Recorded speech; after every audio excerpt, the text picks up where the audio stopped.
একটা মেয়ে একা রাস্তায় সবার সামনে লাফিয়ে লাফিয়ে নাচ করছে, রাত বিরাতে কোনো তাদের ব্যাপার নেই, আন্দোলন করছে, প্রতিবাদ করছে। আরে এইসব করে কি হবে? এগুলোই তো মনে হচ্ছে আপনাদের। ঘরে বসে এগুলো মনে হতে পারে, কারণ তিলোত্তমার বিচার চেয়ে তিলোত্তমার পথে সবাই নেমেছে।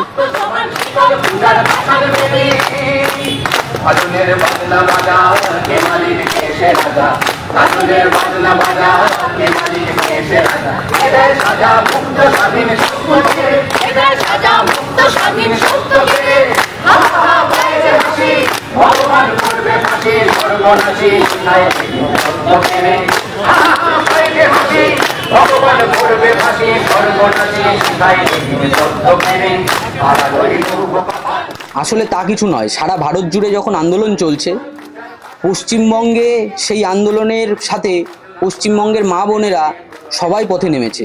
কিন্তু আপনারা কি করছি? ঘরে বসে ঠান্ডা হাওয়া খেতে খেতে টুইট করছি, সোশ্যাল মিডিয়ায় খিল্লি করছি, বিভিন্ন পোস্ট করছি, অথচ তার বিচার চেয়ে আমরা পথে নামছি না। কিন্তু এই চিন্তাভাবনা থেকে বেরিয়ে এসছে অনেক মানুষ।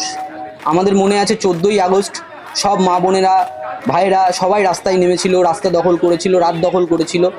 এখনও কলকাতার বুকে প্রতিদিন সবাই পড়ে আছে শুধুমাত্র বিচারের আশায়। এই মেয়েটি, তিনি একজন অভিনেত্রী পেশায়, এবং তিনি সবার সামনে এসে রাতে নৃত্য করছে, কারণ তার প্রতিবাদের ভাষাটা ছিল নৃত্যর মাধ্যমে, যাতে আমাদের মনের মধ্যে বিবেক জাগে, আমরাও রাস্তায় নামি, প্রতিবাদে হাঁটি, আন্দোলন করি, নারী নিরাপত্তা বা আমাদের নিরাপত্তাগুলোকে আমরা ছিনিয়ে নিই। কারণ আজকে আমরা জানি প্রশাসন আমাদের নিরাপত্তা দিতে পারেনি সেইভাবে, আজও পারছে না। কিন্তু আমরা এই আন্দোলনের মাধ্যমে চেষ্টা করে যাচ্ছি যাতে বিচারটা আমরা সঠিকভাবে পাই। আর 1 মাস পরই দুর্গাপুজো। সেই রকম মা দুর্গা যেমন অসুরকে বধ করার জন্য পোলায় নৃত্য নেচেছিল, মা কালীও নেচেছিল, ঠিক তেমনি এই মেয়েটি রাস্তায় সর্বসম্মুখীন দাঁড়িয়ে সবার সামনে নৃত্য করে চলেছে অসুরদের ধরার জন্য। সবার কাছে অনুরোধ, কেউ এই জিনিসগুলোকে এইভাবে মনে না করে এগিয়ে আসুন, রাস্তায় নামুন, প্রতিবাদ করুন। নিজের নিরাপত্তা নিজেকে ছিনিয়ে নিতে হবে, আন্দোলন করুন। নীরব আন্দোলন, মৌন মিছিল হচ্ছে, আবার রাত দখল হোক, নারীরা সবাই রাস্তায় আছে, ছেলেরাও সবাই রাস্তায় আছে। কলকাতার বুকে প্রতিদিন একের পর এক মিছিল হচ্ছে, একের পর এক আন্দোলন হচ্ছে, সেখানে সবাই পথে হাঁটছে। এবার সময়টা এসেছে পথে নামার। পথে এবার নামো সাথী।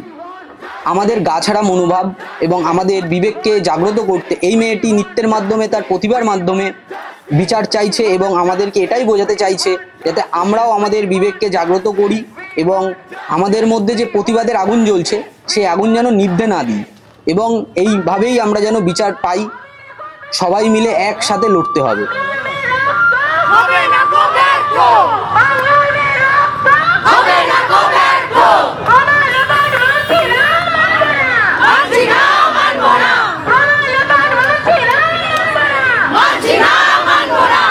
আমরা এবার রাস্তা ছেড়ে দেবো।